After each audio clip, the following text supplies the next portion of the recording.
2 วันเนี่ยเชื่อว่าเป็นวันที่หลายคนตั้งความหวังไว้เช่นเดียวกันถ้ายังไม่มีอะไรในใจเนี่ยลองให้มาตามคนคนนี้ดูค่ะมีชื่อว่าละพัดรอบที่แล้วชาวบ้านได้จากน้องคนนี้กันทั่วหน้ารอบหนึ่งเมษายนนี้น้องเขาไลฟ์สดให้เรามาดูกันว่าน้องเขาจะให้อะไรจะให้พูดอีกสักกี่ครั้งก็ยังยืนยันคำเดิมว่าไม่เคยแม่นหลังออกทุกครั้งที่แบ่งปันให้ก่อนออกตลอดให้ก่อนออกเป็น10 วันให้ก่อนออกเป็น6-7 วันนะสำหรับรอบที่แล้วก็ให้ก่อนออกนะมีพี่ๆปลดหนี้ปลดสินกันไปทั่วหน้าทั่วตาเลย09แล้วก็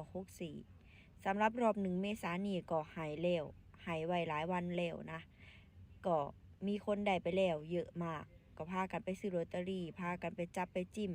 กันแล้วเรียบร้อยแล้วล่ะสำหรับสมาชิกสำหรับ FC ที่ได้ไปแล้วส่วนใครที่ยังไม่เห็นใครที่ยังไม่ได้นะพี่ๆรีบทักบานเขียว A ม่วน LEE99เอาภาษาอังกฤษตรงนี้ไปเพิ่มเพื่อนที่แอป